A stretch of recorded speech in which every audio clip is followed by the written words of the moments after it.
Welcome to the Risk and Accounting Advisory Podcast. I'm Garrett Pucklis, and I lead the accounting transformation work at Cherry Bekaert. And today, our team is going to demystify accounting transformation and what it means if your organization is going through transactions, adopting regulatory changes, or simply looking to mature or optimize existing operations. With me today are Corey York and Ed Summersill in Cherry Bekaert's Accounting Transformation Advisory practice. I want to start today's conversation by providing a high-level definition of accounting transformation and give an example in a business situation. Accounting transformation can be thought of as strategic initiatives focused on structuring the accounting function to align with the company's strategy and meet future business needs. An example of this would be if you're targeting growth through acquisition, your transformation should be focused on creating a structure around integrating these new entities. Corey and Ed, what are the key components to success around accounting transformation? Well, since Garrett was pretty skimpy on my credentials, and I assure you I have some, with my 20 years of mixed industry and public experience, I've got a good deal in policies and procedures, and especially in inventory-related processes. And the first component, when we look at an accounting transformation, is the organizational and departmental structure. Successful organizations align themselves to match their desired future state. And this requires a clear structure, defined roles, responsibilities, and open communications and change management. To continue Garrett's merger acquisition example from before, we'd consider the organization's current structure, or in some cases, complete lack thereof, their systems used, organizational strengths and weaknesses, especially of that acquiring organization, which would theoretically be dominant culturally and procedurally. Additionally, we'd assess how the target entity operates, how they're structured as well, and the systems that they use, and opportunities for growth, both current and with the theoretical synergies that the acquisition would bring, and what the risks to the successful implementation would be, and intellectual capital knowledge loss, things of that nature.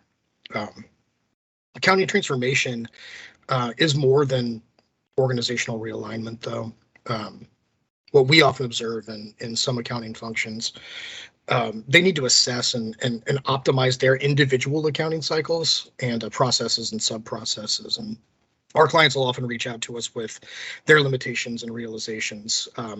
Things like, that we hear, our closing process, our period closing takes weeks at a time, when we want it to take days.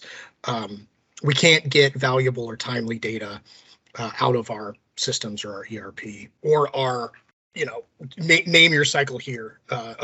Accounting needs improvements, our inventory accounting, our payroll, treasury, procure to pay, our record to report, our fixed assets, long-lived assets.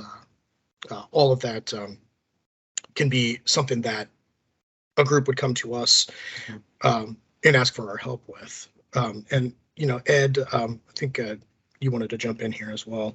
We also want to consider how mature these cycles and processes are. Cherry Bekaert has developed a maturity model to assess how mature a cycle or process is and how it can be optimized. There are 5 levels. There's initial, the process is undocumented and performed ad hoc. Repeatable, the key components of the process are documented, but it may have manual components, several dependencies, and the knowledge may be siloed. Then there's defined. All of the processes are documented, but management of the process is still a struggle and not continuously improving. And then you have capable. And the processes are updated and managed and needs and changes occur. But efficiency and data insight are still not optimized. And then you get to efficient. And this is the best practice. There's a forward-looking data insight. The process or cycle is capable of just continuously improving. And then there's, the last component of accounting transformation, which is, the accounting software systems. There's accounting systems that have all different flavors. They can different shapes, sizes, depending on the type of entity, the type of company, the structure of the accounting staff. There's, the big one is ERP. The purpose is to integrate all processes as needed for the company into like a single system. Like you're thinking your Oracle, your SAP, those big things. And then, those things will include planning, purchasing, like sales, marketing, finance, human resources. It's a one-stop shop. And then there's also these kind of specialized type accounting systems that be like financial close related, such as Blackline, where it's really there to be able to help manage the month-end close process, to help the controllers and accountants kind of work through and make sure their accounting, account balances are actually like being reconciled, right? Yeah. And then there's other software such as like invoicing software, Bill.com, expense tracking software like Concur. And then there's payroll, sales, CRM, budgeting. You can basically have accounting system process touches everything, right? Mm-hmm. So really the key takeaway is that the technology is intended to support, but not really replace the accounting function. So there's no death by digital, right? Like the focus is really more on adaptability and data insight and thinking like going forward. And Garrett, I I'll also let want you to take it from there. jump in and discuss a few of the insights and benefits from undergoing accounting transformation. So first and most important, what you're going to see is you'll see reduced time on manual tasks. You're going to get time back. And that'll also lead to reduced risk of data entry errors. You're taking it out of people's hands, and it'll be more automated. You'll be provided real-time data, which is going to allow you to think critically and make forward or future-focused accounting decisions. And you're going to have better insights into your processes to make training and retaining employees easier, which I know is something we're all battling with right now. And I think it will also reduce the risk of external audit, because auditors will come in and see exactly how you do it, because you know exactly how you do it and you have it documented. Lastly, having automated business and accounting processes also leads leadership to focus on becoming a value-added part of the organization. So your accounting is no longer just a data silo. You're now providing valuable insights to the rest of the organization. You're becoming an integral part of the organization. You're not just bean counters now. Yeah, Garrett, if I could, actually, I've got a example of a quick success story on how we helped a high growth life sciences company with a multitude of inventory issues. They had a ever-changing landscape due to the rapid growth that they'd undergone, and the lack of inventory accuracy. Namely, inventory not being physically where ERP systems said it would be. It was becoming a pretty major impediment to their operations, and month-end valuation process required a pretty major overhaul to their entire approach to inventory counting, the physical counting process, and costing, and even the tracking of the material between their facilities.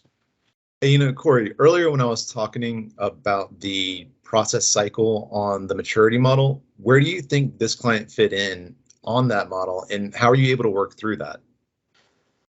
Well, in this case, we always start, we go in and we assess what their initial procedures are. And in your continuum, Ed, this would have been more like a 1 than a 5 in initial organization, where everything is largely ad hoc and probably not assigned to a particular person, and relatively informal. So what we do is, we walk through the processes such as they are in detail with the process owners and then any other stakeholders that the client feels should be involved. And then we applied the data that we got from those walkthroughs and examining any reports that might be related to the sub processes, and then we apply our best practices in order to create a more formalized procedural manual. In this case, described their preparation for a monthly count, execution of account, and the way that they reconcile the aftermath of account to make sure that your book inventory is in agreement with what you just physically counted, down to even methodologies for a facility supervisor to actually pull the information from, the ERP, because, at times you've got sort of mixed levels of competence with data entry and the usage of an ERP. I mean, we had maps created and schematics for inventory management and the logistical planning, and even helped them develop a few trackers, daily, weekly, monthly type checks for management to monitor activity, and operational templates for them to investigate variances that arise from counts. And and also it allows them a little bit of leeway for them to decide what level of variance is significant enough to require extra attention to resolve. All right. I appreciate you sharing that, Corey. And thank you both, Corey and Ed, for being on this. Hopefully, we've been able to provide a little bit of insight into accounting transformation and how it can enhance your accounting function. Our practice is focused on solutions for foundational accounting needs, optimized processes, and advanced digital controllership, all of which is designed to increase your productivity, reduce your costs, and improve your reporting quality. For more information on this topic and how you can approach accounting transformation for your organization, please visit our website, cbh.com, and then please like, share, and subscribe to the Risk and Accounting Advisory podcast. And thank you all so much for listening.